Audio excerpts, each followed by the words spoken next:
I'll repeat what I just said. Legally, we are bound to open the contract to address the compensation for Dr. Chanley's doctorate degree and her longevity of 20 years.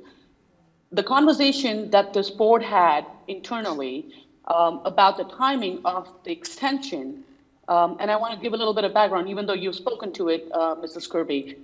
If we just open this contract right now to address those compensations and do not address the renewal, next year in 2024, June, which is exactly a year before her contract ends, we would need to start the discussion of the renewal again. That is what boards are typically supposed to do.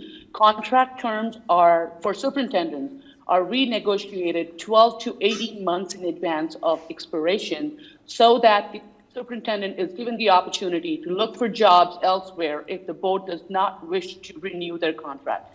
So if we were to just give her the compensation for her doctorate and longevity today and then open this up again for renewal in June, we would be doing the same exact process twice in almost 7 to 8 months.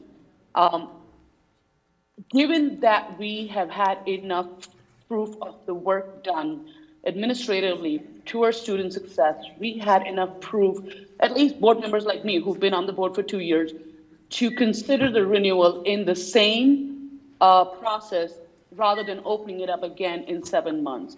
Public opinion is important. This is also a legal process to take public opinion before a contract renewal. I do also want to emphasize that public opinion doesn't only come to us through this public forum.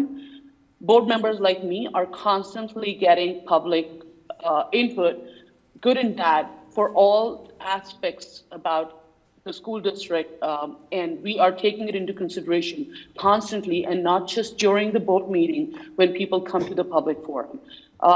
I want to just put this out before we go into vote on this contract, a very important contract. Monroe School District needs stability and continuity above all else at this point for student success. Thank you for the time, Madam President. I have a comment also in relation to Ms. Bohra's comment. Okay, go ahead, Ms. Alvarez.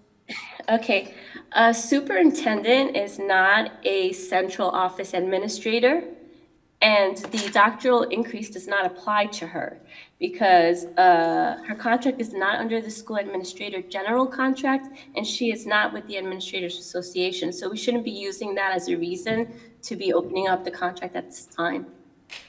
That's all. Thank you for your comments.